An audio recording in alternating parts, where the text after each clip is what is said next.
Hey folks, today we're diving into the 20-year evolution of the World of Warcraft map using the actual in-game texture map files to create, as much as possible, a geographically accurate representation of what the entire world would look like if you could see the whole thing from space, with everything to scale. And we'll get to that full view, but we'll start at the beginning and work our way through the changes over our 10 expansions from Vanilla to War Within. You'll notice that for planets, I'm using the oval-shaped version of 2D maps to represent a 3D globe because all of the land and maps here are to scale relative to each other, and technically a 3D planet like this would have half of the continents on the other side. At the end, I'll show the 3D planet version that I used for the thumbnail. So when Vanilla WoW launched in November of 2004, we had only two continents, Eastern Kingdoms and Kalimdor, with the Maelstrom in the middle, and the real world map might have looked something like this. And incidentally, I'm calling this entire planet Azeroth, and it will of course evolve quite a bit through the expansions, but in the earliest days of WoW and in the previous Warcraft games, Azeroth was actually the name of just this southern portion of what we now call Eastern Kingdoms, and the northern portion was Lordaeron. And Kalimdor to the west was actually just a smaller island that was a bit more north, and there was always a second island south of that, and depending on which early Chris Metzen drawing you saw, it was either labeled as Uldum, Uldaman, or Undermine, which became their own zones later on. So I'll show the planet of Azeroth changing in size and shape a bit to align with the way it evolved through our 10 expansions.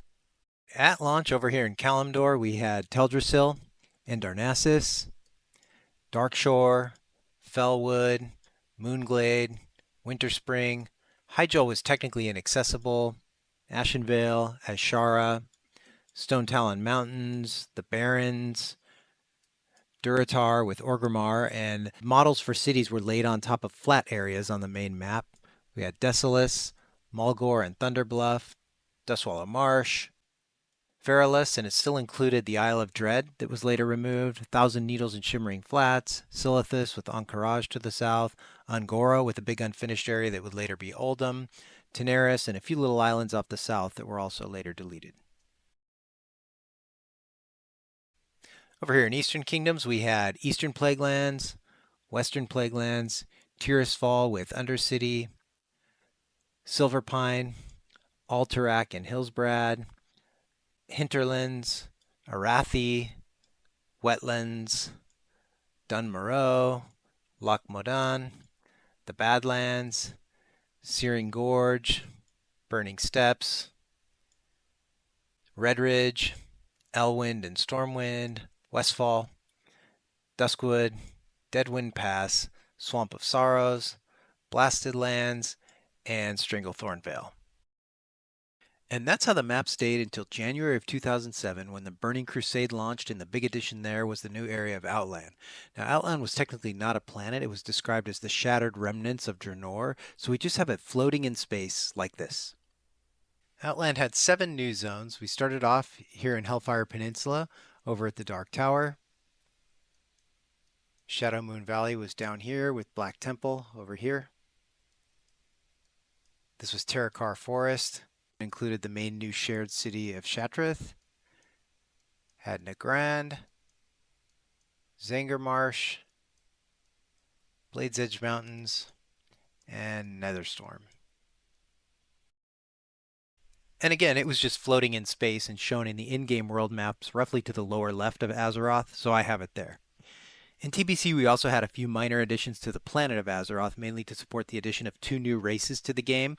Off of Kalimdor, we have the addition of Azure Mist Isle, with the Exodar, the home city or ship for the Draenei, and Blood Mist Isle above that. And then in Eastern Kingdoms, we had the addition of Ghostlands and Eversong Woods with the city of Silvermoon to support the addition of the Blood Elves. And this map also included Zolaman.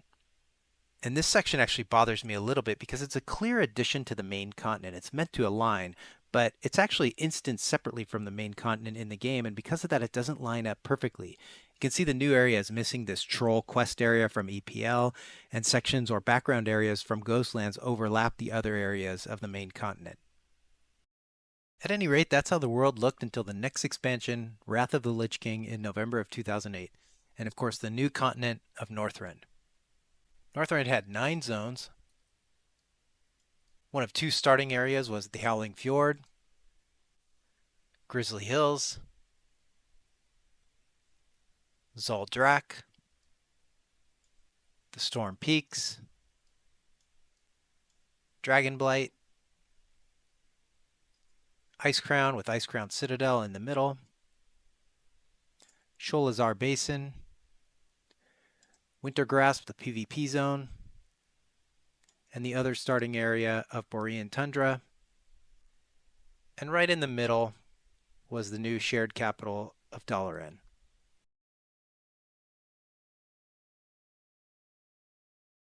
Next up was Cataclysm in December of 2010.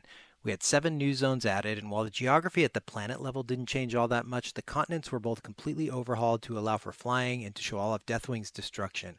I won't go through all the changes since I have other videos on my channel detailing these, but in Kalimdor, Hyjal was opened. The majority of changes to existing areas were flooding or burn scars on the land. Uldum was added in the south. In the center of the map, the Maelstrom was revealed to have the zone of Deepholm inside. The Lost Isle and Kizan were added as the Goblin starting area. Vastgir was primarily underwater. We're only seeing the above water portion here. Gilneas was the new Worgen starting zone. And Twilight Highlands on the east side here. And again, a lot more flooding and damage alongside the complete rework of all unfinished areas so that flying would work. After that, we had Mists of Pandaria in September of 2012, which of course added a full new continent in the southern portion of Azeroth.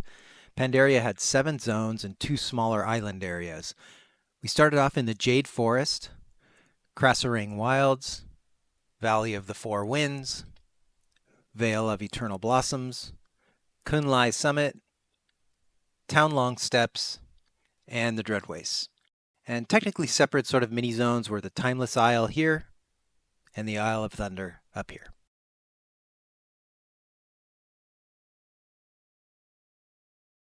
After that was Warlords of Draenor, which launched in November of 2014 and added the only truly separate full planet from Azeroth. And this is a good time to mention, as far as orientation of everything at the highest level, what I'm showing is based on the way the in-game full world maps looked currently as of the making of this video in August 2024 and the launch of War Within, and that's this view. When Draenor came out, this was technically the world map, and prior to that, when TBC launched, there was a map showing just Azeroth and Outlands. So I'm using this view, which is why I have the new planet added at the lower right side like this. And it's quite a bit smaller than in the drawings, but that's the real relative size of the in-game areas you could explore. And this was technically the same area we visited in the Burning Crusade, but we had time jumped back to before the planet was shattered. Draenor had 8 new zones with a lot of similarity to Outland, but some big differences too. Tanan Jungle here later became Hellfire Peninsula, Shadowmoon Valley, Spires of Arok, which is completely shaved off in the Outland, Talador, which later became Terakar Forest, Nagrand. There's no Zanger Marsh. This area is just called the Zanger Sea. And instead of Blades Edge Mountains and Netherstorm, we had Frostfire Ridge and Gorgrond. And finally, this smaller island was the dedicated PvP zone of Ashran. Next was Legion, the 6th expansion in August of 2016, which added the Broken Isles to the center of Azeroth. And I like to think of additions like this similar to our real-life Earth maps from, say, the 1400 to the 1600s, where they were just missing areas that hadn't been discovered yet and then got updated. The Broken Isles were discovered and added here. Broken Isles consisted of 6 new zones: Asuna, Val'sharah, High Mountain, Stormheim, Suramar with the big city in the middle, the Broken Shore, and then the city of Dalaran was again moved to this area. Technically late in the expansion, we invaded the Burning Legion's home planet of Argus, which I could have added to all this, but it was a relatively smaller portion of the game, and the map files are a bit disjointed. It wasn't something I could make look like continents on a planet, so I did not add that. At any rate, on to Battle for Azeroth, expansion number 7, which launched August of 2018 and added 2 more islands or mini-continents to Azeroth, Kul Tiras and Zandalar. There were 6 new zones split between these 2 islands. On Kul Tiras, we have Stormsong Valley, Tiragard Sound, and Drustvar. And on Zandalar are Nazmir, Zuldazar, and Vol'dun.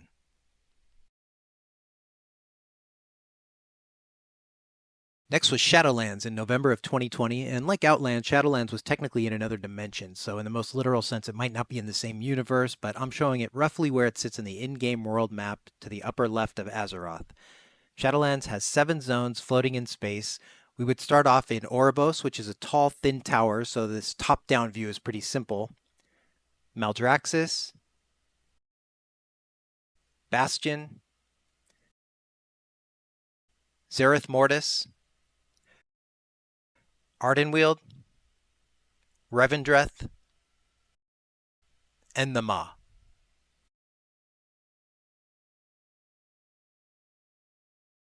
The ninth expansion was Dragonflight in November of 2022, and we were back to Azeroth and another set of islands added or discovered on the east side of the planet. Dragon Isles had 6 zones, technically 7, but the Zaralek Caverns is beneath the map, so what we can see are the Waking Shores, the Forbidden Reach, Thaldraszus, the Azure Span, Onaran Plains, and added later in the expansion we finally got the Emerald Dream. And last before I swap to the final, more 3D planet view, we have The War Within, the 10th expansion that launched in August of 2024 and added a small new continent of Khaz-Algar. As the name implies, most of the play area in War Within is within or beneath the map, but what we can see of Khaz-Algar is the island of Dorne here on the surface, and below would be the other 3 new zones, the Ringing Deeps, Halifal, and Azkatet. So that's the way the world looks as of today, and you may have noticed with each expansion that affected Azeroth, the map got wider and wider, and around Legion they stopped centering the Maelstrom, which sort of bothered me a bit from an OCD perspective. And of course, to make everything fit my 2D representation, I was showing Azeroth as wider and wider oval shapes, but if we truly had round planets, they might look something like this. And this is what I'm calling the World of Warcraft from space. Of course, these would actually be much farther apart, and technically they're all in separate dimensions, but again, I oriented off this full world view from the game and landed here. So hey, if you like this video and you don't mind clicking the like or sub button, I appreciate it. Thank you so much for watching, folks. Take care.